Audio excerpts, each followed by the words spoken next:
Hello नमस्कार। The destination IAS की तरफ से करंट अफेयर के पीटी सीरीज का 5वां खंड आपके सामने उपस्थित है, जिसमें हम नवंबर के पहले हफ्ते की घटनाओं का विवरण आपको दे रहे हैं। परीक्षा की दृष्टि से जरूरी जो भी चीज़ें हैं उस पर हम बात करेंगे। नेशनल करंट अफेयर के खंड में अभी हम देखते हैं क्या क्या चीज़ें हुई हैं जो परीक्षा की दृष्टि से उपयोगी हैं। इसमें पहली चीज़ है कि 1 नवंबर 2020 को 1 नवंबर 2020 को इस परियोजना का उद्घाटन हुआ, मानसर झील विकास परियोजना। जगह कहाँ है ये? तो ये जगह है जम्मू कश्मीर में। जम्मू कश्मीर में ये परियोजना है और ये परियोजना दरअसल एक मानसर झील है, उसकी सफाई की परियोजना है। इस परियोजना में किया ये जा रहा है कि जिस तरह से गंगा नदी का सफाई अभियान चलाया जा रहा है, उसी तरह से उसी की तर्ज पर इस झील को साफ किया जाएगा और इसका कायाकल्प किया जाएगा ताकि पर्यटकों के लिए ये खूबसूरत बन सके। साथ में इससे कनेक्टेड एक नदी है, देविका नदी, तो उस देविका नदी का भी इसके साथ में जीर्णोद्धार किया जाएगा। देविका नदी का आपने ये जाना है कि जब से स्टेटस चेंज हुआ है जम्मू कश्मीर का, जम्मू कश्मीर में विकास की तमाम परियोजनाओं पर काम किया जा रहा है और उसमें कई परियोजनाएं इधर में आई हैं जम्मू कश्मीर के संदर्भ में, जो कि परीक्षा की दृष्टि से महत्वपूर्ण है। जैसे कि शाहपुर कुंडी सिंचाई परियोजना, इसको पुनर्जीवन दिया गया। उसके बाद से उज बहुउद्देशीय परियोजना, ये 50 वर्षों बाद फिर से इसे शुरू किया गया है। कटरा दिल्ली एक्सप्रेसवे कॉरिडोर बनाया गया है। रियासी में दुनिया का सबसे ऊंचा रेलवे पुल बनाया गया है। किश्तवाड़ में नया हवाई अड्डा बनाया गया है। तो इन्हीं विकास कार्यों के क्रम में ये अगला काम है, मानसर झील विकास परियोजना। इसमें कुल 200 करोड़ की लागत आएगी इस झील को साफ करने में, इसके सौंदर्यीकरण में, और ऐसा अनुमान व्यक्त किया गया है कि इससे जो पर्यटक आएंगे उनसे सरकार को 800 करोड़ की आय होने जा रही है। इंपॉर्टेंट ये है कि ये जो मानसर झील है, ये मानसर झील रामसर समझौते के तहत रामसर स्थल पहले से ही घोषित है। तो रामसर स्थल घोषित होने के बावजूद ये झील जो थी ये उपेक्षा का शिकार थी, इसको ठीक करने का काम किया गया है। दूसरा जो इंपॉर्टेंट न्यूज रहा इस बार, फोर्टिफाइड चावल वितरण योजना है। पहले ये समझे कि फोर्टिफाइड चावल या कोई भी फूड फोर्टिफाइड होता है तो उसका अर्थ क्या होता है। प्राकृतिक रूप से जो अनाज हमको उपलब्ध है, उस अनाज में जब एक्स्ट्रा सप्लीमेंट्स जोड़ दिए जाते हैं, विटामिन के, मिनरल्स के एक्स्ट्रा सप्लीमेंट जोड़ दिए जाते हैं औद्योगिक प्रक्रियाओं के तहत, तो उसे फोर्टिफिकेशन ऑफ द क्रॉप या फोर्टिफिकेशन कहा जाता है। ये फोर्टिफाइड चावल वितरण की योजना केंद्र सरकार की एक महत्वाकांक्षी योजना है और 2021 से ये योजना शुरू होनी है। ध्यान देंगे 2021 से शुरू होगी। अब चूंकि ये योजना एक महत्वाकांक्षी परियोजना है और इससे पहले जो भारत सरकार ने एक कार्यक्रम घोषित किया हुआ है, आकांक्षी जिला कार्यक्रम, एस्पिरेशनल डिस्ट्रिक्ट प्रोग्राम, तो उस आकांक्षी कुल हमारे देश के वैसे जिले जो बेहद गरीब हैं, इंफ्रास्ट्रक्चर के लेवल पे उन्हें ढेर सारे सहयोग की, समर्थन की जरूरत है, वैसे 112 जिलों का चयन किया गया जिन्हें आकांक्षी जिला कहा जाता है और आकांक्षी जिला कार्यक्रम के तहत उनके इंफ्रास्ट्रक्चर और उनके सोशल इंफ्रास्ट्रक्चर पर विशेष ध्यान दिया जाता है। तो 2021 से ये परियोजना शुरू होनी है, जिसके तहत इन आकांक्षी जिलों में, जो कि पूरे देश भर में फैले हुए हैं, केंद्र सरकार की तरफ से ये फुल्ली सेंट्रली स्पॉन्सर्ड स्कीम है, केंद्र सरकार की तरफ से फोर्टिफाइड राइस का वितरण किया जाएगा। अब इसको करने के लिए जरूरी ये था कि पहले छोटे स्तर पर करके देखा जाए। तो छोटे स्तर पर करने के लिए 15 राज्य के 15 जिलों को सिलेक्ट किया गया 2019 में। 2019 से पायलट प्रोजेक्ट इसका लागू हुआ और इस प्रोजेक्ट के तहत कुल 15 जिले सिलेक्ट किए गए जहां पर ये कार्यक्रम अभी भी चल रहा है। हालांकि 15 के 15 जिलों में ये नहीं चल रहा है। आज की तारीख में सिर्फ 5 राज्यों ने, जिसमें आंध्र प्रदेश आता है, गुजरात आता है, महाराष्ट्र आता है, तमिलनाडु आता है और छत्तीसगढ़ आता है, इन 5 राज्यों ने अपने 5 डिस्ट्रिक्ट में, आकांक्षी जिलों में इस कार्यक्रम को शुरू किया है। अब ये जो कार्यक्रम है आपका, जो कि 2019 से पायलट प्रोजेक्ट के रूप में लागू है, इसको 3 माध्यमों से हमारे यहाँ ICDS, मिड डे मील और जो हमारा पब्लिक डिस्ट्रीब्यूशन सिस्टम है उसके जरिए लागू किया जाना है। यानी कि ये आंगनबाड़ी केंद्रों के जरिए दिया जाएगा, उसके बाद ये मिड डे मील के जरिए स्कूलों में दिया जाएगा, और उसके बाद जो बच जाएगी जनसंख्या उसको PDS के जरिए फोर्टिफाइड चावल दिया जाएगा। छत्तीसगढ़ ने ये अभी हाल में निर्णय लिया है ना, कि हम फोर्टिफाइड चावल का वितरण करेंगे, अपने PDS की दुकानों के तहत वितरण करेंगे। अब ये फोर्टिफाइड चावल क्या होगा, तो ये चावल के साथ जब उसमें विटामिन B, आयरन और फॉलिक एसिड इसको भी मिक्स कर दिया जाता है तो वो चावल फोर्टिफाइड चावल कहलाता है। उसके लिए क्या जाता है, तो पहले चावल को क्रश किया जाता है, उसको पीस दिया जाता है, और चावल को पीस के उसमें vitamin B12, iron, folic acid के जो उसके इंग्रेडिएंट्स होते हैं वो मिला दिए जाते हैं, और मिला करके उसको फिर छोटे छोटे चावल के दाने में, कार्नेल जिसे कहा जाता है, कार्नेल में उसको मतलब छोटी छोटी मोतियों के रूप में उसे गढ़ दिया जाता है, और मेन जो चावल है आपका, उस चावल के साथ 150 के अनुपात में मिला दिया जाता है और तब उसका वितरण किया जाता है। तो छत्तीसगढ़ सरकार ने यह तय किया है कि हम अपने यहाँ इसको चलाने जा रहे हैं। फिलहाल ये छत्तीसगढ़ की घोषणा के कारण ही चर्चा में आया, लेकिन 2021 से ये योजना लागू होने जा रही है। अगली चीज, सिंधु घाटी सभ्यता से कुछ नवीन साक्ष्य इधर आए हैं। उसमें 2 जगहें, और 2 जगह से 2 अलग अलग चीजें मिली हैं हमको। एक जगह है राखीगढ़ी, जिसमें पहले भी उत्खनन हुआ है, हरियाणा में है, और ये बड़ा स्थल है सिंधु घाटी सभ्यता का। और दूसरा है कोटड़ा भल्दी। कोटड़ा भल्दी, ये कोटड़ा भल्दी जो है वो गुजरात में है, जबकि राखीगढ़ी हरियाणा में है। दोनों जगहों से 2 अलग अलग चीजें हमको मिली हैं, जिसने कि सिंधु घाटी सभ्यता को हमारे सामने एक नए संदर्भों में रखा है। जो राखीगढ़ी में हमें उत्खनन हुए हैं अभी हाल में, उस उत्खनन में हमें नमस्कार मुद्रा में एक मूर्ति मिली है। ऐसे नमस्कार मुद्रा में एक मूर्ति मिली है, और नमस्कार मुद्रा को वैदिक आर्यों के साथ जोड़ा जाता है। नमस्तुभ्यम नमस्तुभ्यम नमस्तुभ्यम नमो नमः, आपने तमाम सुना होगा, या देवी सर्वभूतेषु शक्ति रूपेण संस्थिता। तो ये नमस्कार जो है वह भारत की वैदिक सभ्यता का मूलभूत पहचान के रूप में हमारे सामने हुए। इस साक्ष्य की इंपॉर्टेंस क्या है? इस साक्ष्य की इंपॉर्टेंस ये है कि आमतौर पर एक मिथक स्थापित किया गया है हिस्ट्री में कि वैदिक आर्य अलग थे और जो सिंधु घाटी सभ्यता के लोग अलग थे। वैदिक आर्य आए, सिंधु घाटी सभ्यता पर अधिकार जमाया, उनको खत्म किया, एटसेट्रा एटसेट्रा। इस मिथक को तोड़ती है ये मूर्ति, जो ये बताती है, यहाँ पे नमस्कार मुद्रा में मूर्ति मिली है, नमस्कार मुद्रा मूर्ति मिली है, जो ये बताती है कि जो नमस्कार की परंपरा है, जो वैदिक परंपरा है, वह सिंधु घाटी में भी थी और सिंधु घाटी के लोग भी वैदिक लोग ही थे। दूसरी जो अभी खुदाई हुई है कोटड़ा भल्दी में, गुजरात में, इसमें हमें ऐसे बर्तन मिले हैं जिसमें दूध उबालने का साक्ष्य मिला है।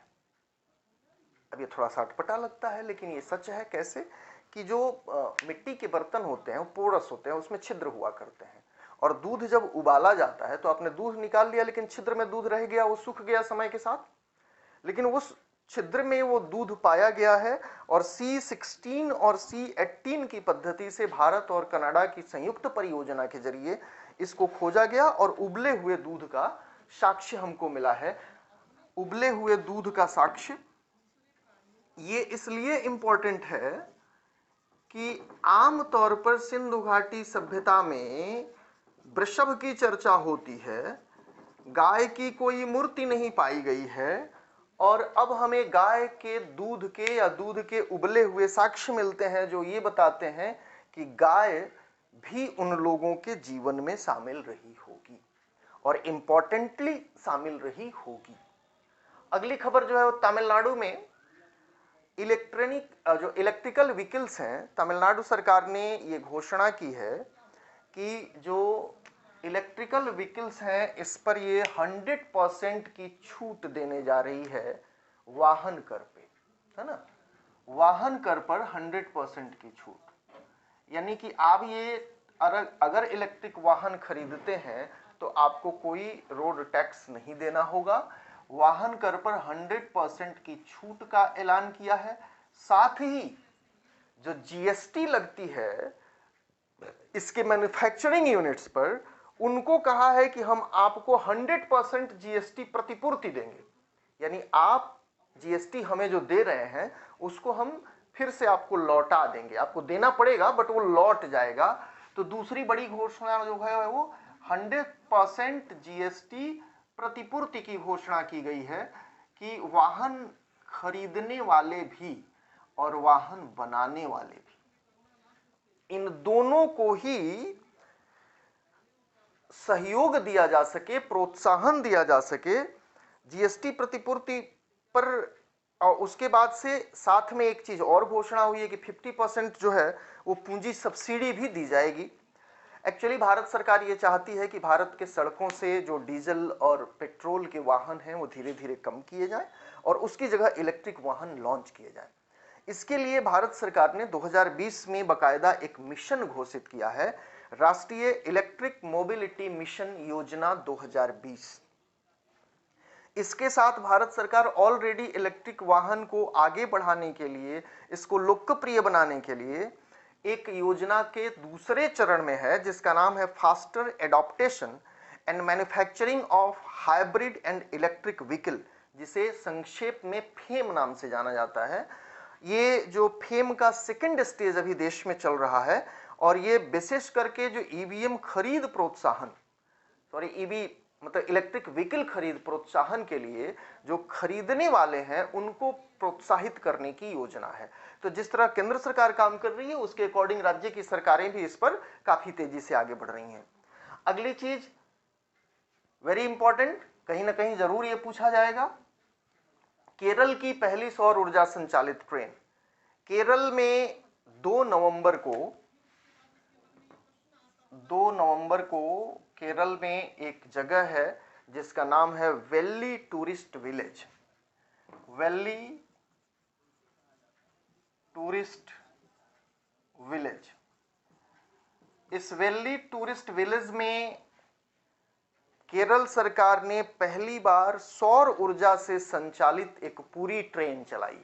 हालांकि यह भी एक तरह से पायलट प्रोजेक्ट ही है, क्योंकि टोटल जो रूट है इसका वो 2.5 किलोमीटर का है।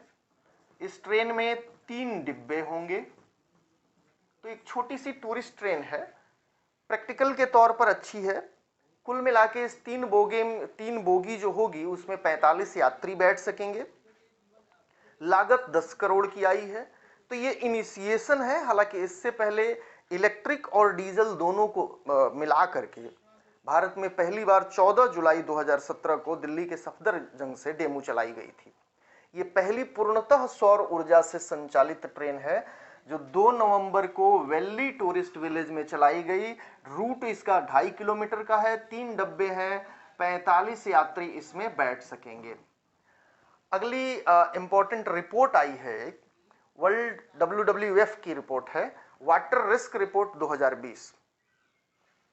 ये रिपोर्ट इस बात का आकलन करती है कि भविष्य में शहरों में पानी को लेकर के कितना जोखिम होगा, और इसमें जो देश सबसे ऊपर है, पानी के जोखिम वाले देशों में जो देश सबसे ऊपर है वो है भारत, क्योंकि भारत के 30 शहर ऐसे हैं इस रिपोर्ट के मुताबिक जिनको वाटर रिस्क झेलना पड़ेगा आने वाले दिनों में। और इसमें जो सबसे ऊपर स्थान है वो जयपुर का है। ये आगे आने वाले समय में जयपुर सबसे ज्यादा वाटर रिस्क झेल रहा होगा। इसके साथ साथ क्रमशः इंदौर, ठाणे, मुंबई, कोलकाता और दिल्ली के बारे में कहा गया है कि ये वो शहर होंगे जिसमें कि आप वाटर रिस्क झेल रहे होंगे, आप ड्रिंकिंग वाटर के लिए लड़ रहे होंगे, मर मिट रहे होंगे। इसके साथ ही वैश्विक स्तर पर भी इस बात का आकलन प्रस्तुत किया गया है। भारत के स्तर की बात हुई, वैश्विक स्तर पर समझ लें कि 2050 तक पानी के जोखिम से प्रभावित जो सबसे बड़ा शहर होगा, कुल मिला के पहली चीज तो 100 शहर विश्व भर में ऐसे होंगे जिनमें पानी नहीं होगा या कम होगा या उसके लिए क्लैश होगा। इसमें जकार्ता को सबसे पहले जगह पे रखा गया है कि जकार्ता ऐसी जगह होगी जहां पर सबसे ज्यादा पानी की कमी होगी। उसके बाद बीजिंग का नंबर है, फिर जोहान्सबर्ग का नंबर है, हांगकांग का नंबर है, रियो डी जेनेरियो का नंबर है, उसके बाद मक्का का नंबर है। ये वो वैश्विक स्तर के शहर होंगे जिन शहरों में पानी की कमी होगी और ये लोग रिस्क पर होंगे। अगला है लुहरी हाइड्रो पावर प्रोजेक्ट। ये प्रोजेक्ट शुरू किया जा रहा है हिमाचल प्रदेश में। हिमाचल प्रदेश में सतलुज नदी पर ये प्रोजेक्ट शुरू किया जा रहा है, हाइड्रो पावर प्रोजेक्ट है। इस प्रोजेक्ट में कुल मिला के 210 मेगावाट बिजली का उत्पादन होगा। सतलुज जल विद्युत निगम इसको बनाएगा, 210 मेगावाट की कुल क्षमता होगी और कुल 1810 करोड़ रुपए के निवेश प्रस्ताव की कैबिनेट के जरिए मंजूरी इसमें दी गई है। 8वें नंबर पर है गुरुवायूर, बहुत प्रसिद्ध मंदिर है केरल का, और वहां पर प्रसाद योजना के तहत एक टूरिस्ट फैसिलिटेशन सेंटर का उद्घाटन 4 नवंबर को किया गया। 4 नवंबर को एक टूरिस्ट फैसिलिटेशन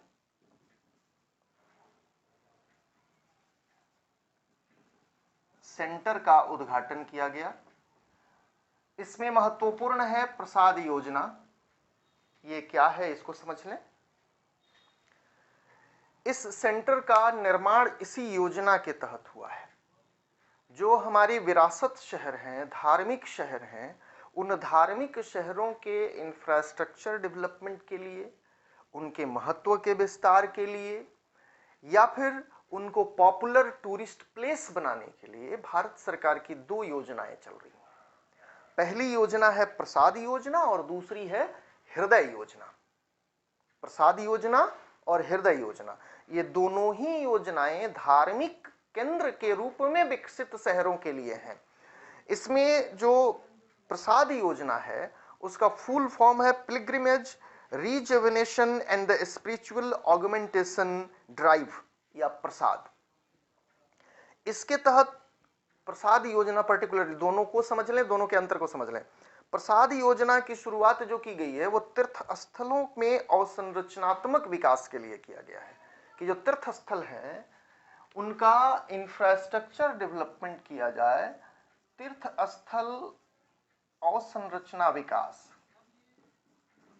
ये प्रसाद योजना का लक्ष्य है। प्रसाद योजना। और जो विरासत शहर हैं उनको संरक्षित करने और सुरक्षित करने, जो भी विरासत, जैसे गुरुवायूर ही है एक विरासत शहर है, तो उस विरासत शहर को संरक्षित, उसको प्रोटेक्ट किया जाए और उसे सुरक्षित बनाया जाए, उसके लिए हृदय योजना। तो विरासत शहरों को यानी कि तीर्थ स्थलों को, हालांकि तीर्थ स्थल और विरासत शहर में थोड़ा सा अंतर है। विरासत शहर कोई भी वैसा शहर है जो इतिहास की दृष्टि से हमारे लिए प्रोटेक्ट किए जाने के योग्य है, वो विरासत शहर है। कोई जरूरी नहीं कि हर तीर्थ स्थल विरासत शहर हो या हर विरासत शहर तीर्थ स्थल हो। तो विरासत शहरों को, जो हेरिटेज सिटी हैं, उनको संरक्षित करने के लिए हृदय योजना और तीर्थ स्थलों को पर्टिकुलरली अवसंरचना विकास के लिए ये प्रसाद योजना लागू की गई है। प्रसाद योजना में इस वक्त बौद्ध धर्म स्थलों के विकास पर काम चल रहा है और बिहार के लिए इंपॉर्टेंट कि इस प्रसाद योजना के तहत आपका गया भी शामिल है। अगली जो खबर है वो है पश्चिम बंगाल की शरणार्थी नीति। आप जानते हैं पश्चिम बंगाल में चुनाव होने वाले हैं, लगातार चुनाव की चर्चा है। चुनाव पर हम अलग से आपको मेंस के खंड में बिहार विधानसभा चुनाव तथ्य एवं विश्लेषण करके एक अलग से मेंस खंड में हम आपको वीडियो देने जा रहे हैं। 2 से 3 दिन में हम वीडियो डाल देंगे। पश्चिम बंगाल में शरणार्थियों को लेकर के ममता सरकार ने एक नई नीति जारी की है। नीति में यह कहा गया है कि पश्चिम बंगाल के लोगों को, पहले लोगों की बात है, कुल 1,25,000 जमीन के पट्टे दिए जाएंगे और ये जो जमीन के पट्टे दिए जाएंगे उसमें से 25,000 जमीन के पट्टे उन लोगों को दिए जाएंगे जो बांग्लादेशी शरणार्थी हैं। इसमें 25,000 पट्टे जो होंगे वो शरणार्थियों को दिए जाने हैं। तो आप समझ सकते हैं कि निशाना कहां है। साथ में शरणार्थियों को पट्टा दे रहे हैं तो इसका अर्थ है कि आप उनको स्पेशली वहां पर बसने की स्वतंत्रता दे रहे हैं, आजादी ही नहीं सुविधा भी दे रहे हैं। साथ में एक और चीज इन्होंने किया है वो है मतुआ विकास बोर्ड। ये मतुआ विकास बोर्ड का गठन किया गया है ताकि मतुआ जनजाति जो है इसके विकास के लिए नीतियां बनाई जा सके। अब प्रश्न ये कि ये मतुआ जनजाति कौन है, तो ये मतुआ जनजाति भी दरअसल बांग्लादेश से आए हुए दलित शरणार्थी हैं और उनका जो विस्तार है वो बांग्लादेश के 50 विधानसभा क्षेत्रों में है। तो उनके विकास के लिए अलग से बोर्ड बनाया जा रहा है ताकि उनको भी उनका विकास किया जा सके या उनका वोट लिया जा सके। साथ में एसटी को भी उसके साथ जोड़ दिया गया है। बौरी, माझी और बगदी, ये 3 ग्रुप जो हैं इनके लिए अलग से विकास और सांस्कृतिक बोर्ड का गठन किया गया है। और छऊ नर्तकों के लिए पुरुलिया में एक कम्युनिटी हॉल बनाए जाने की घोषणा की गई है। इंटरनेशनल करंट के हम अपने खंड में इस हफ्ते में 5 खबरें इंपॉर्टेंट रही जो हमारे एग्जाम की दृष्टि से महत्वपूर्ण है। पहली खबर गिलगित बाल्टिस्तान से 1 नवंबर 2020, तिथि याद रखेंगे 1 नवंबर 1948 और 1 नवंबर 2020। 1 नवंबर 2020 को पाकिस्तान के प्रधानमंत्री इमरान खान ने यह घोषणा की कि हम गिलगित बाल्टिस्तान को प्रोविजनल अस्थाई प्रोविंशियल स्टेटस देने जा रहे हैं। अर्थात अस्थायी तौर पे प्रांत का दर्जा देने की घोषणा गिलगित बाल्टिस्तान के लिए प्रधानमंत्री इमरान खान ने की। ये जो मैटर है आपका गिलगित बाल्टिस्तान वाला, उस पर हम अलग से अपने मेंस खंड में विस्तारित रूप से इसके पूरे मैटर को डिस्कस करते हुए कि इसके पीछे क्या रीजन है, क्यों दिया गया है, उसका इतिहास क्या है, भूगोल क्या है, जियोपॉलिटिक्स क्या है, उन सब पर हम चर्चा करने के लिए अलग से एक वीडियो देंगे आपको गिलगित बाल्टिस्तान पर, वो भी 2 से 3 दिन में दे देंगे। अब थोड़ी सी जो जानकारी हमें ले लेनी है वो ये कि गिलगित बाल्टिस्तान में आपने सुना होगा 15 नवंबर को चुनाव कराए जा रहे हैं।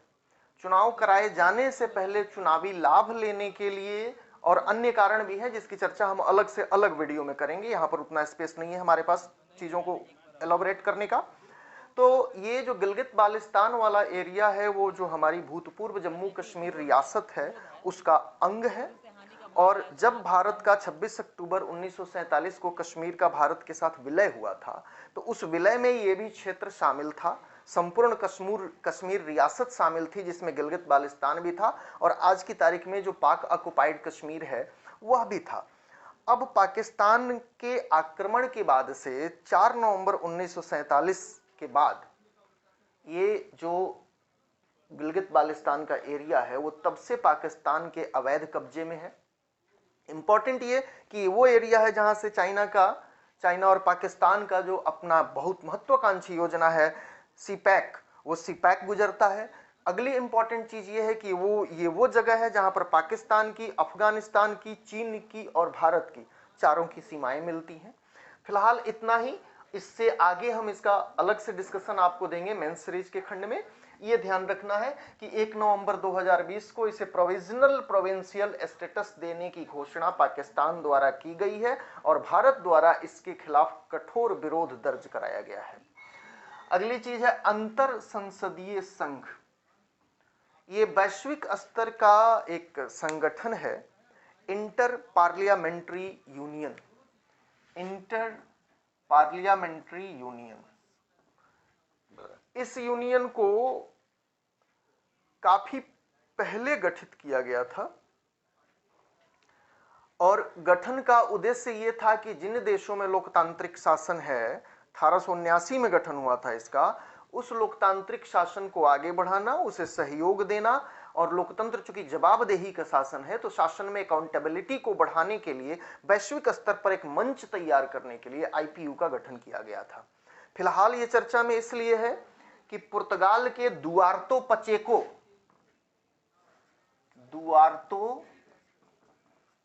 पचेको ये इसके अध्यक्ष चुने गए हैं, नवीन दुआर्तो पचेको, जो कि पुर्तगाल के हैं। और इन्होंने पाकिस्तान के सीनेट अध्यक्ष थे संजी रानी, उनको इन्होंने हराया। अगली जो इंपॉर्टेंट खबर है वो भारत और ब्रिटेन के बीच समझौता ज्ञापन। ब्रेक्जिट के बाद से ब्रिटेन को अब अपने सभी संबंध सभी देशों से फिर से पुनर्परिभाषित करने पड़ रहे हैं, प्लस सभी देशों को ब्रिटेन से अपने संबंध फिर से डिटरमाइन करने पड़ रहे हैं। उसी क्रम में 4 नवंबर को भारत और ब्रिटेन के बीच एक memorandum of understanding MOU signature हुआ और अभी ये खबर आ रही है कि बहुत जल्द दोनों देश एक FTA तक पहुंचने वाले हैं, फ्री ट्रेड एग्रीमेंट तक पहुंचने वाले हैं। ये उसकी शुरुआत है। ये ब्रेक्जिट के बाद भारत का ब्रिटेन से हुआ पहला MOU है ना। ब्रेक्जिट के बाद भारत का पहला MOU जो ब्रिटेन से सिग्नेचर हुआ है। इसमें भारत सरकार की तरफ से संचार मंत्रालय ने और ब्रिटेन की तरफ से डिजिटल मीडिया और खेल विभाग ने सिग्नेचर किया है, एक समझौता ज्ञापन पर हस्ताक्षर किया है। इसमें स्पेक्ट्रम आवंटन, ICT का विनिमयन, दूरसंचार मानकीकरण, परीक्षण प्रमाणन, वायरलेस संचार, साइबर सुरक्षा, internet of things, cloud computing और बिग डेटा, ये वो एरिया है जिसमें दोनों देशों ने मिलकर के तय किया है कि हम सहयोग सुनिश्चित करेंगे। अगली बहुत महत्वपूर्ण है ये जरूर कहीं ना कहीं मिलेगी आपको अगले परीक्षाओं में। पहला इंडिया नार्डिक और बाल्टिक कनक्लेव। जियोग्राफिकली जब हम नक्शे पर देशों को देखते हैं तो उनको क्षेत्रीय स्तर पर कुछ अलग अलग नाम दिए गए हैं। उनमें जो बाल्टिक है उसमें 3 देश आते हैं, वो जो बाल्टिक सागर के इर्द गिर्द हैं उसमें 3 देश हैं,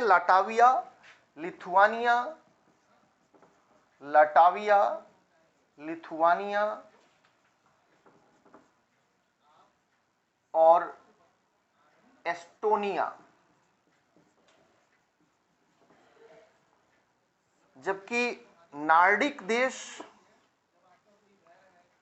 इसमें 4 देश हैं, Norway, Denmark, Finland, Sweden.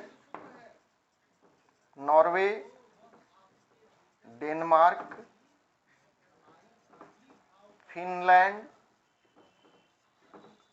Sweden और आइसलैंड। ये 5 देश ये और 3 देश ये, कुल 8 देशों के साथ भारत की पहली मीटिंग हुई है।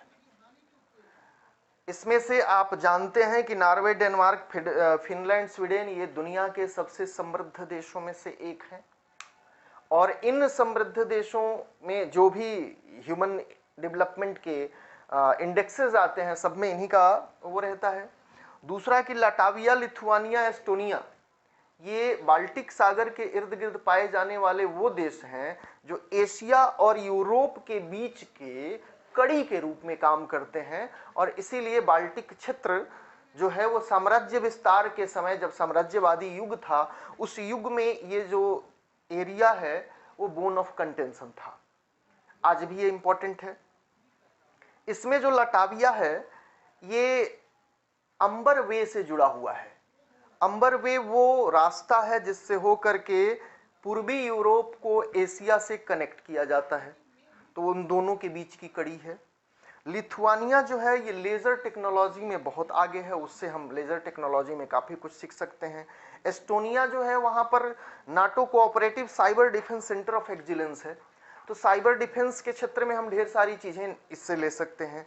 उसके अलावा जो ये आपके फिनलैंड और नॉर्वे, मतलब कि जो नॉर्डिक देश हैं, तो ये सभी समृद्ध देश हैं। डेनमार्क के बारे में आप जानते हैं, डेयरी उद्योग वहाँ पे बहुत शानदार है। हमारा जो इन्वेस्टमेंट है या हमारा जो ट्रेड है वो बहुत अच्छा तो नहीं कहा जा सकता, लेकिन कुल मिला के 5.3 बिलियन डॉलर का व्यापार हमारा नॉर्डिक देशों के साथ है। उनका हमारे यहाँ 2.5 बिलियन के आसपास का इन्वेस्टमेंट है। तो इस दृष्टिकोण से ये जो फर्स्ट इंडिया और नॉर्डिक देशों की मीटिंग हुई है, इस मीटिंग में ये तय किया गया कि हम अपने सहयोग को बढ़ाएं। उसमें जो क्षेत्र चुने गए सहयोग बढ़ाने के लिए, उसमें आर्टिफिशियल इंटेलिजेंस था, उसके बाद क्लीन टेक्नोलॉजी है, उसके बाद रिन्यूएबल एनर्जी सोर्सेज हैं, सप्लाई चेन लॉजिस्टिक है, ब्लॉकचेन टेक्नोलॉजी है। इन सभी क्षेत्रों में ये तय किया गया कि हम आपस में मिल करके काम करेंगे। अगला है यूएस का पेरिस समझौते से हटना। इसमें दो चीजें ध्यान रखने की हैं कि जब 2015 में पेरिस समझौता हुआ, पेरिस समझौता जलवायु परिवर्तन से संबंधित समझौता है, तो जब 2015 में समझौता हुआ था, उसी टाइम यूएस ने यह घोषणा कर दी थी कि हम इसके अंग नहीं रहेंगे। ट्रंप साहब ने घोषणा कर दी थी कि हम इसके अंग नहीं रहेंगे। लेकिन ओबामा के समय में एक विशेष व्यवस्था की गई थी यूएस में कि किसी भी इस प्रकार की अंतर्राष्ट्रीय संधि से हटने के लिए एक विशेष प्रोसीजर से होकर के गुजरना होता है। उस प्रोसीजर को तय करने में ट्रंप प्रशासन को 4 साल का वक्त लग गया। उसके बाद फाइनली 4 नवंबर को, आप देखें 3 नवंबर को वहां चुनाव होता है ना, मतगणना शुरू होती है, वो सारी चीजें शुरू हो जाती हैं, और तब ये एक इंपॉर्टेंट डिसीजन, आपने देखा है कि ट्रंप लगातार गद्दी पे बने हुए हैं और इंपॉर्टेंट डिसीजन लिए जा रहे हैं। हालांकि अब उन्हें वो हक संभवतः नहीं है, लेकिन फिर भी 4 नवंबर को इन्होंने ये डिसीजन लिया कि अब हम फाइनली हटने की घोषणा कर रहे हैं। 4 नवंबर को ये घोषणा इन्होंने की कि अब यूएस पेरिस समझौते का अंग नहीं होगा। लेकिन साइमल्टेनियसली जो बिडेन ने ये घोषणा कर दी कि जैसे ही हम शासन में आते हैं वैसे ही हम न सिर्फ पेरिस समझौते को स्वीकार करेंगे बल्कि इसे आगे बढ़ाने के लिए हम सहयोग भी देंगे। तो इसमें बस ये चीज ध्यान रखनी है कि कब इसने घटने की घोषणा की, क्योंकि फिर ज्वाइन करेगा। ओके, अर्थव्यवस्था खंड से 2 खबरें महत्वपूर्ण रही इस हफ्ते में। पहला कि एनटीपीसी ने अपनी स्थापना के 45 वर्ष पूरे किए 7 नवंबर को। 7 नवंबर 1975 ये वो समय है जब एनटीपीसी की स्थापना की गई थी। 7 नवंबर 1975 को एनटीपीसी स्थापित हुआ और इस 45 वर्ष में ड्रास्टिक अचीवमेंट एनटीपीसी के पास है। इस वक्त इसकी कुल जो उत्पादन क्षमता है वो 62 गीगावाट तक पहुंच चुकी है। इतनी बिजली उत्पादन क्षमता, ये अभी इतनी बिजली उत्पादित कर रहा है और इसका ये प्रयास है कि 2032 तक इस उत्पादन क्षमता को बढ़ाकर वो 130 गीगावाट तक ले जाएगा। साथ में एनटीपीसी चूंकि थर्मल यूनिट थी, तो शुरू में जो भी विकास हुआ वो थर्मल को लेकर के हुआ, लेकिन समय के साथ एनटीपीसी ने अपने को बदला और बदलने में ये इस थर्मल के साथ ही अक्षय ऊर्जा के क्षेत्र में भी ये आगे बढ़ा। और आज की तारीख में अक्षय ऊर्जा के क्षेत्र में कुल मिलाकर के 2404 मेगावाट उत्पादन क्षमता इसकी बन चुकी है। 2404 मेगावाट आज की तारीख में इसकी उत्पादन क्षमता बन चुकी है और 2031 तक 30-31 तक इसे 32,000 मेगावाट ले जाने का लक्ष्य इसने रखा है। साथ में इसके अलावा ये अक्षय ऊर्जा के साथ गैस, पनबिजली और डीजल आधारित परियोजनाओं पर भी काम कर रहा है।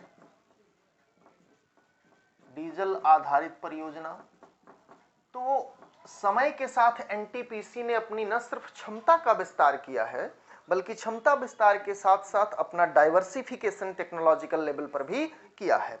इसमें जो इधर उस चूंकि भारत के कोयला संयंत्रों के संबंध में, थर्मल संयंत्रों के संबंध में वैश्विक स्तर पर यह आपत्ति है कि ये ज्यादा प्रदूषणकारी है क्योंकि पुरानी टेक्नोलॉजीज का यूज हो रहा है और इसमें बहुत हद तक सच्चाई भी है। बावजूद उसके समय के साथ इसने अपने आप को ग्रीन टेक्नोलॉजी की तरफ मोड़ा है। एक तो उत्पादन के स्तर पर मोड़ा कि सिर्फ थर्मल अब ये नहीं है, थर्मल के साथ अब ये रिन्यूएबल एनर्जी में भी आ गया है, गैस, पनबिजली, डीजल वाले में भी आ गया है। साथ में टेक्नोलॉजिकल लेवल पर ये ढेर सारे ऐसे काम कर रहा है जो ग्रीन टेक्नोलॉजी की तरफ जा रहे हैं। और ये मतलब मेंस में प्रश्न हो सकता है, पीटी को तो छोड़िए, कि क्या क्या चीजें एनटीपीसी ने ग्रीन टेक्नोलॉजी की तरफ जाने के लिए किया है। तो एक क्विक व्यू हम उस पर ले लेते हैं कि पहली चीज की रामागुंडम में इसने 100 मेगावाट का फ्लोटिंग सोलर प्रोजेक्ट लगाया है जो देश का सबसे बड़ा फ्लोटिंग सोलर प्रोजेक्ट है। एफजीडी उपकरणों पर यह भारी निवेश कर रहा है उत्सर्जन की कटौती के लिए। इनफील्ड फसल अवशेषों को जलाकर बिजली बनाने की तैयारी में है। बॉयलर में कोयले के साथ साथ बायोमास के इस्तेमाल को अनुमति दे दी गई है और वो इस्तेमाल शुरू हो गया है। जीरो लिक्विड डिस्चार्ज सिस्टम लगाया जा रहा है। रेन वाटर हार्वेस्टिंग का सिस्टम लगाया जा रहा है। फ्लाई ऐश का 100% उपयोग किया जा सके इसके लिए योजनाएं बनाई जा रही हैं और उन पर काम हो रहा है। तो ये ढेर सारे ऐसे काम हैं जिसके जरिए एनटीपीसी अपने आप को समय के साथ प्रासंगिक बनाने की कोशिश कर रहा है। अगला है रोपैक्स पेरिस। ये सेवा है क्या, ये समझे। पहली बार 8 नवंबर 2020 को इसका उद्घाटन होता है। 8 नवंबर 2020 को प्रधानमंत्री द्वारा इसका उद्घाटन किया गया। आप ये देख रहे हैं कि इधर गुजरात पर हमारे प्रधानमंत्री को ज्यादा मेहरबान है और लगातार गुजरात में योजना पे योजना आ रही है, उद्घाटन पे उद्घाटन चल रहे हैं। चलिए, हर राज्य को हक है, गुजरात को तो कुछ ज्यादा हक बनता है प्रधानमंत्री पर। ये जो सेवा है ये 2 जगहों के बीच चलेगी। वो जगह होगी हजीरा से घोघा। अब ये सेवा है क्या एक्चुअली, तो ये एक विशिष्ट किस्म की जलयान सेवा है। विशिष्ट किस्म की इसलिए कि आमतौर पर जो जलयान चला करते हैं वो या तो पैसेंजर होते हैं या फिर कार्गो होते हैं, भाई माल ढोने वाले चाहे यात्री ढोने वाले। ये पहला ऐसा होगा जो इंटरनेशनल नहीं नेशनल है, यानी कि अपने ही एरिया में चलेगा और ये दोनों ढोएगा, दोनों का मिक्सचर है ये, यानी कि ये माल भी ढोएगा और साथ में यात्रियों को भी ढोएगा। ये रोपैक्स जो होगा, जो व्हीकल होगा हमारा, ये एक 3 मंजिला जलयान होगा, है ना। ये 3 मंजिला जलयान होगा और इसकी क्षमता सुनकर आप आश्चर्यचकित रह जाएंगे। 3 मंजिला जलयान है और इस जलयान में जो कुल विस्थापन क्षमता है वो 12 से 15,000 जीटी का विस्थापन क्षमता है। तो 36,000 से लेके आपका जो शिप जो होती हैं, जो विमानवाहक पोत होते हैं, वो 36,000 से ज्यादा की विस्थापन क्षमता वाले होते हैं। तो लगभग उसका 1/3 तो ये है, वो अपने आप में एक बड़ा शहर होते हैं, एक शहर होते हैं। लगभग उसका 1/3 हिस्सा आप मान सकते हैं इसको। इसमें जो मुख्य डेक है उसमें 30 ट्रक आ सकते हैं, भरे भरे, खाली ट्रक नहीं, भरे माल से लदे हुए 30 ट्रक चढ़ सकते हैं। जो ऊपरी डेक है इस पर 100 यात्री कारें आ सकती हैं, और उसके बाद जो इसमें यात्री डेक होगा जिसमें कि पैसेंजर बैठेंगे, उसमें 500 लोग, 500 यात्री भी बैठ सकते हैं। यानी माल ढोने में ये क्या माल ढोएगा? माल ढोने वालों को ढोएगा। ये जो स्थिति है, घोगा से हजीरा के बीच की दूरी है 370 किलोमीटर, जो कि हम रोड रूट से आते हैं, और इस रोड रूट से आने से ये जो दूरी है ये 370 किलोमीटर होगी। लेकिन जब हम इस रोपैक्स फेरी सेवा से आएंगे तो ये दूरी घट करके हो जाएगी मात्र 90 किलोमीटर। डायरेक्ट आएगा, जलयान है, तो 370 किलोमीटर से दूरी घट जाएगी 90 किलोमीटर। समय जो कार्गो ढुलाई का होगा वो 12 घंटे की जगह घट के हो जाएगा 4 घंटा। और इन दोनों के घटने के साथ, चूंकि इस पर यात्री कार है, मतलब कि उस एरिया से आप गुजर रहे हो, आपको कार चलाने का मन नहीं कर रहा है, तो लेके जहाज में घुस जाओ, जहाज में बैठ जाओ, कार आपकी लदी लदी पहुंच जाएगी, उससे जल्दी पहुंचेगी जितनी जल्दी में आप जाते। आप ट्रक है, ट्रक को माल लेके जा रहे हैं, उस एरिया से जा रहे हैं, ट्रक ले जाके घुस जाइए उसमें, आप बैठ जाइए आराम से, आपको ले जाके पहुंचा देगा, आपसे जल्दी पहुंचाएगा। आपके ट्रक के सारे जो वो है, मतलब एक जो नॉमिनल आपका लगेगा रेंट, वो लगेगा, आपका ईंधन बचेगा, कितना बचेगा? तो 9000 लीटर ईंधन की बचत होने जा रही है। समय की बचत, दूरी की बचत और ईंधन की बचत का अर्थ होता है पर्यावरण की बचत। इतनी चीजें होने जा रही हैं।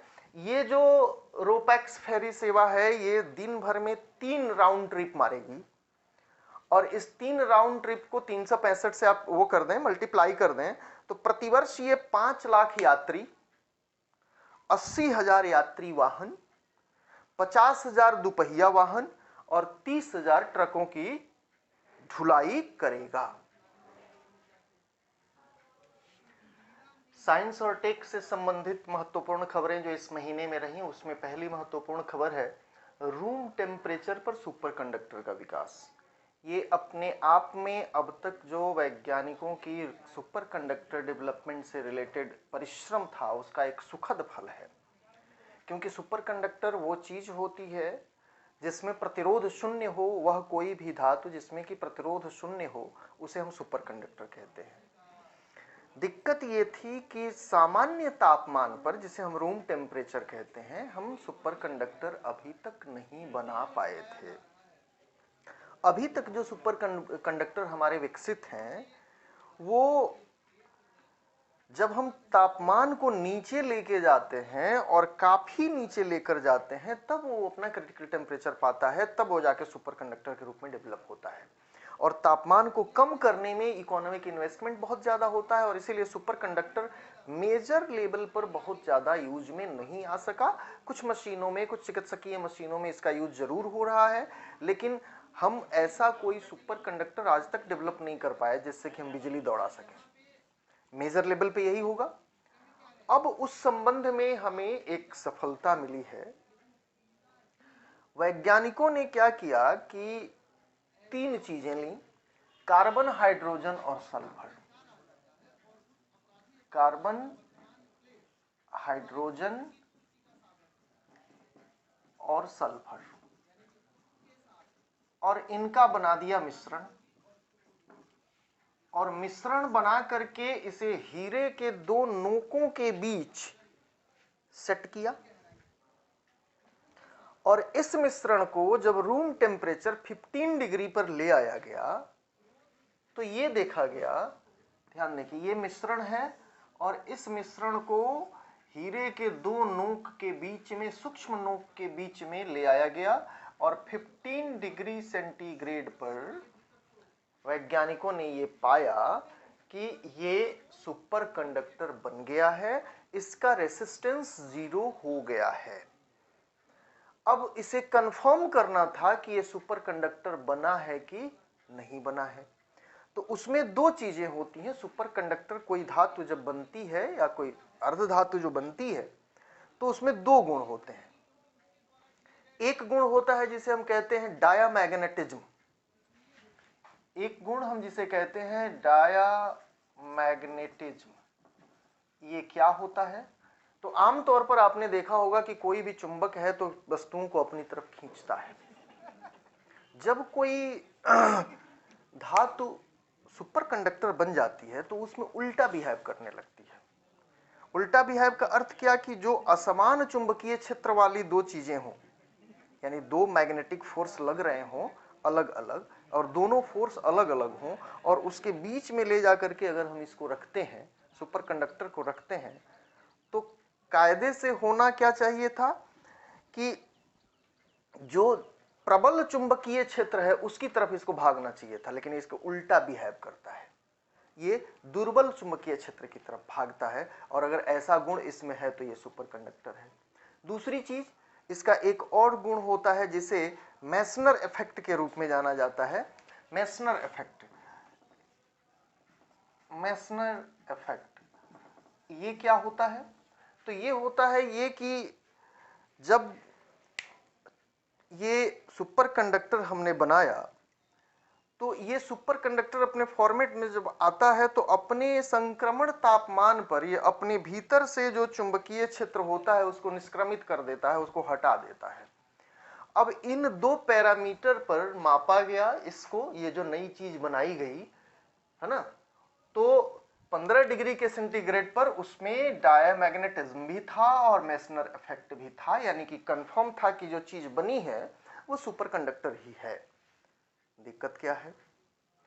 तो दिक्कत ये है कि ये जो सुपर कंडक्टर हमने डेवलप किया है वो 267 गीगा पास्कल, 267 गीगा पास्कल के दाब पर हुआ है। 267 गीगा पास्कल दाब कितना है? तो पृथ्वी के केंद्र के दबाव का 3/4 है। तो समस्या हमारी ज्यों की त्यों है। हम तापमान घटाते हैं तो दाब बढ़ाना पड़ता है, और वायुमंडलीय दाब पर लेते हैं तो तापमान घटाना पड़ता है।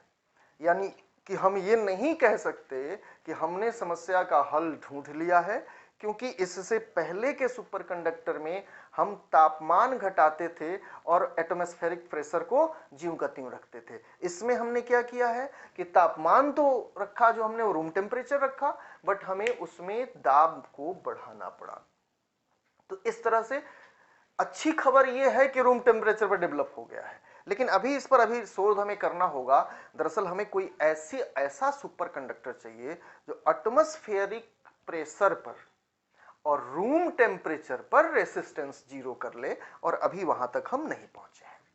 दूसरी जो खबर है वह है 16 साइकिल। ये क्या है? तो ये एक एस्टेरॉयड है, बड़ी चर्चा में रहा है ये एस्टेरॉयड, है ना। 1852 में इसकी खोज हुई थी। एक इतावली खगोल शास्त्री थे, नाम था एनीबेल डी गैस्पारिस। एनीबेल डी गैस्पारिस, इन्होंने इसे खोजा था। यह है एक एस्टेरॉयड। अब जो नासा ने इस पर नवीन शोध किया है, उस शोध में यह बात उभर कर आई है, नासा का जो हबल टेलीस्कोप है उसने ये शोध किया है कि ये पूरा का पूरा जो एस्टेरॉयड है वो धातु का बना हुआ है, और उसमें ये धातु जो बताई जा रही है वो सतह पर लोहा और निकेल की मौजूदगी का प्रमाण है।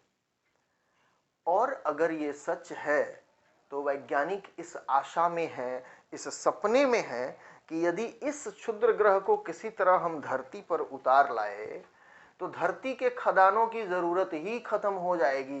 इतनी बड़ी मात्रा में निकेल और लोहा हमको मिलेगा। अब इसमें नासा ने यह तय किया है कि 2022 में इस पर एक अंतरिक्ष यान भेजा जाए। अभी जो चीजें हैं वो फोटो के रूप में है। जो अल्ट्रावायलेट रेज होती हैं उनके रिफ्लेक्शन के आधार पर इन चीज़ों को, इन निष्कर्षों पे पहुंचा गया है। अब आगे ये भेजा जाए, वहां से एक्सकेवेशन हो, वहां से कुछ चीजें लाई जाएं और तब देखा जाए। तो 16 साई के ये चर्चा में है। अगला है पन्ना नेशनल पार्क। पन्ना नेशनल पार्क ये आपका अभी यूनेस्को ने इसे बायोस्फीयर रिजर्व घोषित किया है, इसलिए ये चर्चा में है। यूनेस्को द्वारा बायोस्फीयर रिजर्व घोषित किया गया है इसको हाल ही में। हालांकि भारत सरकार ने इसे पहले से बायोस्फीयर रिजर्व में शामिल किया है। भारत में जो बायोस्फीयर रिजर्व का नेटवर्क है उसमें पन्ना नेशनल पार्क पहले से शामिल है। अब इसने यूनेस्को का एक प्रोग्राम है जिसे कहा जाता है मैब, मैन एंड बायोस्फीयर प्रोग्राम। उसके तहत वो पूरे विश्व में बायोस्फीयर रिजर्व का एक नेटवर्क है जिसको वो अपनी टेक्निकल एक्सपर्टीज देता है, उन्हें कुछ वित्तीय सहायता प्रदान करता है। ये जो पन्ना नेशनल पार्क है इसको यूनेस्को द्वारा घोषित किया गया है। और इसमें एक चीज है जो पर्यावरणविदों द्वारा इस पर क्वेश्चन उठाए जा रहे हैं कि इसी नेशनल पार्क से होकर के केन बेतवा नदी लिंक परियोजना गुजर रही है। नदी को लिंक किया जा रहा है केन बेतवा को, और लिंक किए जाने के परिणाम स्वरूप वहां पर केन नदी पर एक बांध बनाया जाने वाला है, दूधन बांध। और ये दूधन बांध 400 हेक्टेयर जमीन इसकी लील जाएगा। टोटल क्षेत्रफल इसका 4300 हेक्टेयर का है। तो इस कारण भी ये चर्चा में है। तो दो कारणों से चर्चा में है। और अब हो सकता है कि जब यूनेस्को से इसे प्रोटेक्शन मिल गया तो हो सकता है कि केन बेतवा नदी लिंक में कम से कम इस बांध पर तो विचार किया जाए, पुनर्विचार किया जाए। बायोस्फीयर रिजर्व होता क्या है थोड़ा सा ये भी जान लें। तो आपने वाइल्ड लाइफ सेंचुरी सुना होगा, फिर टाइगर रिजर्व, एलिफेंट रिजर्व, फिर बायोस्फीयर रिजर्व, जहां पर हम एक पूरी की पूरी पारिस्थितिकी तंत्र को ही अपने अध्ययन और संरक्षण का विषय बना देते हैं, तो बायोस्फीयर रिजर्व होता है। तो एक बायोस्फीयर रिजर्व में कई वाइल्ड लाइफ सेंचुरीज हो सकती हैं, कई नेशनल पार्क हो सकते हैं, है ना। वो पूरा एरिया बायोस्फीयर रिजर्व घोषित कर दिया जाता है और एरिया को 3 हिस्से में बांट दिया जाता है। एक जो सबसे इंपॉर्टेंट एरिया होता है, जिसको सबसे ज्यादा संरक्षण की जरूरत होती है, उसे कोर एरिया घोषित किया जाता है। कोर एरिया में किसी तरह की किसी भी मतलब की गतिविधि की इजाजत नहीं होती। फिर अगला उसके बाद वाला एरिया होता है, उसे बफर जोन घोषित किया जाता है। वहां पर रिसर्च वर्क किया जा सकता है ना। अध्ययन के लिए आप जा सकते हैं, सर्वे के लिए आप जा सकते हैं। और तीसरा जो होता है आउटर एरिया, उसे ट्रांजिशन जोन कहा जाता है। वहां पर बस्तियां भी बस सकती हैं, डेवलपमेंटल वर्क भी हो सकते हैं। इस तरह से मानव और पर्यावरण के बीच एक सहयोग सुनिश्चित किया जाता है। इसे बायोस्फीयर रिजर्व कहते हैं। अगली जो खबर है वो फ्यूएल सेल हाइड्रोजन तकनीक पर है। ये दो संस्थाओं ने, भारत की दो संस्थाएं, IISC और दूसरी संस्था है IOC, इन दो संस्थाओं के बीच एक मेमोरेंडम ऑफ अंडरस्टैंडिंग पर हस्ताक्षर हुआ है। किस लिए हुआ है? तो ISC ने एक तकनीक बनाई। ये तकनीक जो है फ्यूएल सेल ग्रेड हाइड्रोजन तकनीक, ये IISC की ही तकनीक है। इसमें बायोगैसिफिकेशन के जरिए हाइड्रोजन गैस को जनरेट किया जाता है। बायोगैसिफिकेशन के जरिए हाइड्रोजन गैस को जनरेट किया जाता है। तकनीक क्या है? बायोगैसिफिकेशन तकनीक। ये क्या होती है? तो आपने देखा होगा आपके घर में जो आप तवे पर रोटी बनती है तो रोटी सेकी जाती है, जलाई नहीं जाती। यानी हम उसको हीट तो देते हैं लेकिन फ्लेम नहीं देते। आमतौर पे हम लकड़ी को क्या करते हैं? जलाते हैं, तो फ्लेम देते हैं उसको। यहाँ पे क्या होगा कि जो बायोमास होगा, आपके घर की पुआल है ना, कृषि अपशिष्ट है, तो उसको भी समझिए कि उसी तरह एक तवे पर रख दिया जाएगा। बड़ा सा तवा होगा और उस पर पानी और कुछ जरूरी और गैसेस डाली जाएंगी और केमिकल्स डाले जाएंगे और नीचे से उसको हिट किया जाएगा। हिट किया जाएगा सिर्फ, है ना।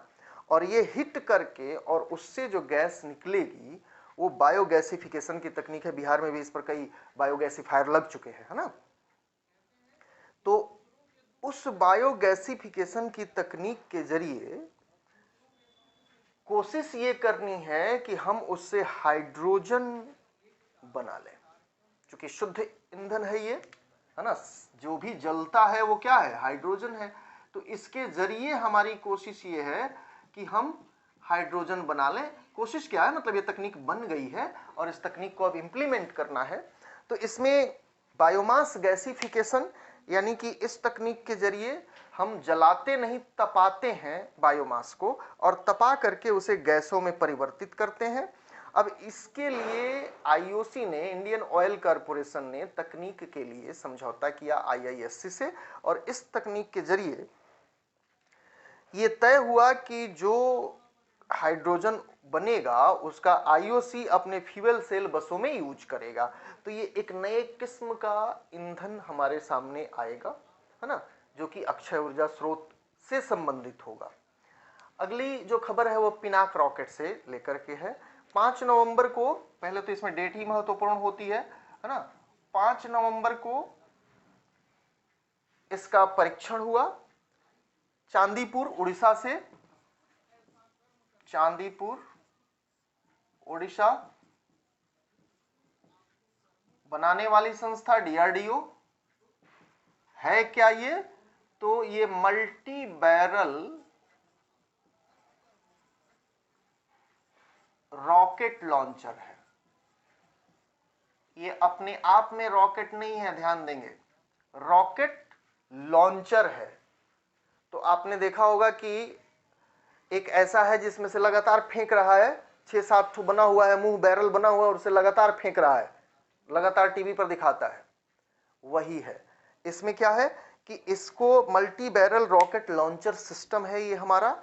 44 सेकंड में 12 रॉकेट दागने की क्षमता इसमें है। 44 सेकंड में 12 रॉकेट ये दाग सकता है, तो बहुत बड़ी क्षमता है। अभी ये ऑपरेशनल है, ध्यान देंगे कि अभी ये ऑपरेशनल है और इसका थर्ड परीक्षण, मतलब थर्ड एडवांसमेंट परीक्षण है ये। इसमें पिनाक का MK1 ये चीन पाकिस्तान सीमा पर तैनात है ना। इसकी 3 श्रेणियां हैं। पहली श्रेणी है पिनाक MK1 और इसकी जो रेंज है वो 38 किलोमीटर है। जो रॉकेट जाएगा वो 38 किलोमीटर जाएगा। पिनाक MK2 इसका रेंज 60 किलोमीटर है और पिनाक गाइडेड MK2 इसका रेंज 75 किलोमीटर है। तो ये पिनाक रॉकेट का फाइनल परीक्षण हुआ है और हम इसे लगातार एडवांस कर रहे हैं। जब ये परीक्षण सफल हो गया तो अब पिनाक MK1 हट जाएगा हर जगह से और उसकी जगह पर पिनाक का जो गाइडेड MK2 है वो आकर के लग जाएगा। अगला है भारत बांग्लादेश समझौता। समझौता किस चीज के लिए, तो कोविड-19 के वैक्सीन के लिए। भारत और बांग्लादेश के बीच ये समझौता हुआ है कि सीरम इंस्टीट्यूट ऑफ इंडिया और बांग्लादेश ये दोनों आपस में ये समझौता हुआ है कि serum institute of India Bangladesh को 1.5 करोड़ की 2 खेप, 1.5 करोड़ वैक्सीन की 2 खेप बांग्लादेश को सौंपेगा। वैक्सीन का नाम क्या है, तो कोविशील्ड। कोविशील्ड वैक्सीन है और ये वैक्सीन कौन बना रहा है, तो एस्ट्राजेनेका और ऑक्सफोर्ड विश्वविद्यालय। कंपनी का नाम एस्ट्राजेनेका और ऑक्सफोर्ड विश्वविद्यालय। तो ऑक्सफोर्ड विश्वविद्यालय वाली, सिंपल याद रखें कि ऑक्सफोर्ड विश्वविद्यालय वाली ये वैक्सीन है जो बन रही है भारत में। ऑस्ट्रेलिया में भी बन रही है, कई जगह भाई इन्होंने शोध करके दे दिया, ये लोग अपना बना रहे हैं, उत्पादन का काम इनका है। तो कोविशील्ड वैक्सीन भारत के सीरम इंस्टीट्यूट ऑफ इंडिया द्वारा बांग्लादेश को 2 खेपों में 1.5 करोड़, चूंकि ये वैक्सीन 2 बार लगनी है आदमी को, तो 1.5 करोड़ मतलब 1.5 करोड़ लोगों को लगाना है तो 3 करोड़ वैक्सीन चाहिए। तो ये ऑक्सफोर्ड विश्वविद्यालय द्वारा जो वो है विकसित कोविशील्ड वैक्सीन है वो दी जाएगी। वैसे भारत में इस वक्त 3 वैक्सीन ऐसी हैं जो कि परीक्षण के चरण में है। पहला है स्पुतनिक वी जो कि रूस की वैक्सीन है, उसका भी ट्रायल यहाँ पे चल रहा है। दूसरा है कोविशील्ड जिसकी अभी चर्चा हुई और तीसरा है कोवैक्सीन, ये भारत बायोटेक, ये अपनी असली है ना, अपनी वाली भारत बायोटेक और आईसीएमआर की संयुक्त परियोजना है कोवैक्सीन। ये तीनों ही जो टीके हैं वो तीसरे चरण में चल रहे हैं। अगला आपने सुना होगा व्हाट्सएप पे। भाई जिस तरह गूगल पे है उस तरह अब व्हाट्सएप पे भी आ गया, यानी व्हाट्सएप को भी भारत सरकार की तरफ से, national payment corporation of India की तरफ से, इसको भी इलेक्ट्रॉनिक ट्रांसफर की अनुमति मिल गई है। तो अब आप गूगल पे की जगह पर व्हाट्सएप के जरिए भी, यूपीआई के जरिए डिजिटल ट्रांसफर कर सकते हैं। इसके लिए व्हाट्सएप ने ICICI, Indian bank, axis bank, HDFC, SBI और जियो पेमेंट बैंक के साथ अपने समझौते किए हैं। अब इसमें क्या है कि व्हाट्सएप जो है वो फेसबुक वाला, फेसबुक इसका मालिक है, और गूगल पे गूगल का है, जबकि फोन पे फ्लिपकार्ट का है। और भारत में गूगल पे और फोन पे काफी तेजी से आगे बढ़े हैं, बड़ा मार्केट है, और उस मार्केट को अब कब्जाने की कोशिश में व्हाट्सएप है, क्योंकि 2 करोड़ उपभोक्ता इसके हैं। तो ऐसे में ये कोशिश ये कर रहा है कि इनके मार्केट को कब्जा किया जाए। अगली जो बड़ी खबर है वो है PSLV C49 EOS 01। PSLV C49 ये है हमारा रॉकेट लॉन्चर का नाम, और इसके जरिए जो छोड़ा गया वो है EOS 01, अर्थ ऑब्जर्वेशन सैटेलाइट 01। ये 49th PSLV के जरिए छोड़ा गया सतीश धवन अंतरिक्ष केंद्र से, और इसमें हमारा अपना गया अर्थ ऑब्जर्वेशन सैटेलाइट, उसके साथ हमने 4 सैटेलाइट लग्जमबर्ग के, 4 सैटेलाइट यूएस के और 1 सैटेलाइट लिथुआनिया का भेजा, यानी 9 दूसरों के और 1 अपना भेजा। जो अपना वाला भेजा वो क्या है, तो अर्थ ऑब्जर्वेशन सैटेलाइट है। ये x band synthetic aperture radar से लैस है, जो डे एंड नाइट दोनों में बादलों की स्थिति में, धुंध की स्थिति में भी फोटो ले सकता है। इसका यूज हम एग्रीकल्चर में, फॉरेस्ट्री में, डाइजेस्टर मैनेजमेंट में करेंगे। इससे पहले भारत ने अपनी एक श्रृंखला चालू की थी पर्टिकुलर इसी के लिए, है ना, जो राडार इमेजिंग सैटेलाइट या रिसैट के नाम से जाना जाता था। तो रिसैट 1, 2, 3 छोड़े गए हैं। उसके बाद अब उसका नाम बदल दिया गया है, यानी अब रिसैट की श्रृंखला खत्म हो गई है और रिसैट की जगह पर अब नई प्रणाली शुरू हुई है, अर्थ ऑब्जर्वेशन सैटेलाइट 01, 02, 03 इस तरह से आगे बढ़ेगी। इस बार एक नए सेगमेंट के रूप में वन लाइनर करेंट्स भी कुछ चीजें आपको दी जा रही हैं। इसमें देखें, यशवर्धन कुमार सिन्हा, ये भारत के मुख्य सूचना आयुक्त CIC नियुक्त किए गए हैं। उसके बाद राष्ट्रीय एकता दिवस, जो सरदार पटेल की जन्म जयंती है 31 अक्टूबर, इसे राष्ट्रीय एकता दिवस के रूप में मनाया जाता है। केशुभाई पटेल ये गुजरात के मुख्यमंत्री रहे हैं, मोदी से पहले यही मुख्यमंत्री थे और हाल ही में इनका निधन हुआ है। 2 टर्म में मुख्यमंत्री रहे ये गुजरात के, काफी जाने माने नेता थे। अगली चीज, गली बॉय, फिल्म गली बॉय को 14वें एशियाई फिल्म पुरस्कार में सर्वश्रेष्ठ मूल संगीत श्रेणी का पुरस्कार मिला है। सर्वश्रेष्ठ मूल संगीत ये श्रेणी है, और 14वां एशियाई फिल्म में 14वें एशियाई फिल्म पुरस्कारों में सर्वश्रेष्ठ मूल संगीत की श्रेणी में सर्वश्रेष्ठ फिल्म का पुरस्कार मिला है शेन वाटसन।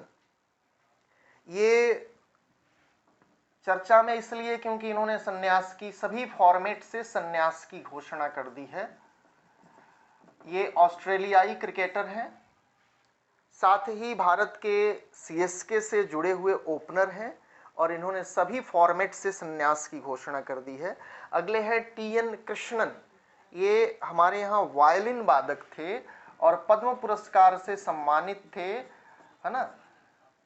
इनका निधन हो गया है, TN कृष्णन।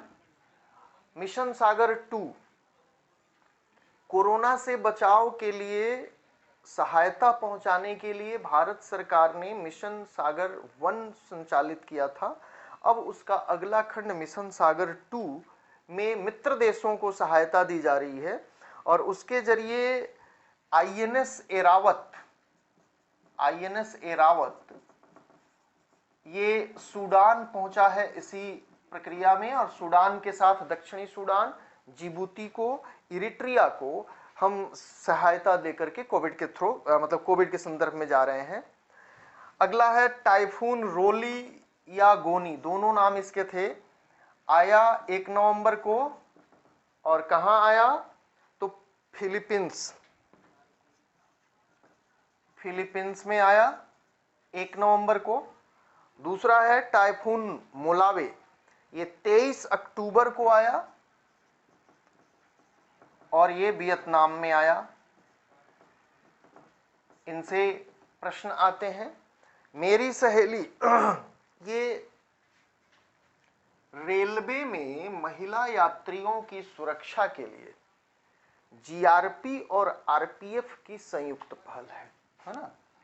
जीआरपी और आरपीएफ दोनों मिलकर के महिला सुरक्षा के लिए स्पेशल ये पहल चला रहे हैं, जिसका नाम रखा गया है मेरी सहेली। इसमें महिलाओं की सुरक्षा के लिए अलग से महिला दस्ते का गठन जीआरपी और आरपीएफ की तरफ से किया जाएगा। अगली चीज सुमंगल पोर्टल, ये उड़ीसा में पोर्टल है उड़ीसा का, और ये इंटरकास्ट मैरिज को प्रमोट करने के लिए ये पोर्टल लॉन्च किया गया है सुमंगल पोर्टल के नाम से। विश्व नगर दिवस 31 अक्टूबर को विश्व नगर दिवस मनाया गया। अगला है कोविड-19 श्री शक्ति चैलेंज, ये अगली परीक्षाओं में कहीं जरूर मिलेगा आपको, संभावना इसकी है। ये माईगॉव और यूएन वीमेन की एक संयुक्त पहल है उन उनके लिए, स्टार्टअप्स के लिए जो चिकित्सा के क्षेत्र में काम कर रही हैं और वो कोविड के संदर्भ में कोई नया इनोवेशन लेके आती हैं। उनके लिए स्त्री शक्ति चैलेंज रखा गया था और उसमें भारत की डॉक्टर पी गायत्री हेला इन्होंने नॉन एल्कोहलिक हैंड सैनिटाइजर बनाया। इसके लिए इनको स्त्री शक्ति चैलेंज में इनको पुरस्कार मिला। अगली है रोमिता घोष, इन्होंने यूवी स्टेरिलाइजेशन बॉक्स बनाया, अल्ट्रावायलेट स्टेरिलाइजेशन बॉक्स बनाया। एक ऐसा बॉक्स उन्होंने तैयार किया जिसमें डॉक्टर पीपीई किट का इस्तेमाल करें, उसमें डाल दें, फिर वो पीपीई किट को मतलब स्टेरिलाइज करके बाहर निकाल देगी। तो पीपीई किट आमतौर पे यूज करने के बाद फेंक दी जाती है, तो इसमें एक नया स्टार्टअप था। अगला है अंजना राम कुमार और अनुष्का अशोकन, इन्होंने फेस मास्क जो है, जो हम लगाते हैं, तो उसके साथ भी ये है कि लगाने के बाद आपको क्या करना है, उसको फेंक देना है। तो कितना खरीदेंगे, कितना फेंकेंगे? तो इन दो लोगों ने, अंजना राम कुमार और अनुष्का अशोकन, इन दो लोगों ने फेस मास्क सैनिटाइजेशन के लिए एक एंटी माइक्रोबियल सॉल्यूशन तैयार किया कि आप फेस मास्क पहनिए, फिर उस पर छिड़क दीजिए, आपका फेस मास्क जो है वो बेहतर हो जाएगा। तो 4 महिलाओं को, डॉक्टर पी गायत्री हेला नॉन एल्कोहलिक हैंड सैनिटाइजर के लिए, Romita Ghosh UV sterilisation box के लिए, और अंजना राम कुमार तथा अनुष्का अशोकन को फेस मास्क सैनिटाइजर के लिए ये स्त्री शक्ति चैलेंज पुरस्कार मिला। गो इलेक्ट्रिक अभियान, ये आंध्र प्रदेश का अभियान है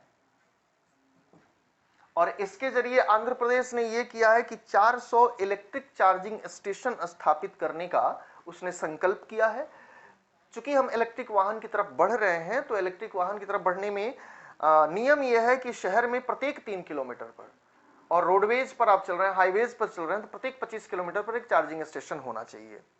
अगला है विश्व सुनामी जागरूकता दिवस, ये 5 नवंबर को सेलिब्रेट किया गया, विश्व सुनामी जागरूकता दिवस। नेशनल वाटर अवार्ड, ये तमिलनाडु को नेशनल वाटर अवार्ड में सबसे बेस्ट स्टेट घोषित किया गया। 7 श्रेणियों में इसे पुरस्कार मिला तमिलनाडु को।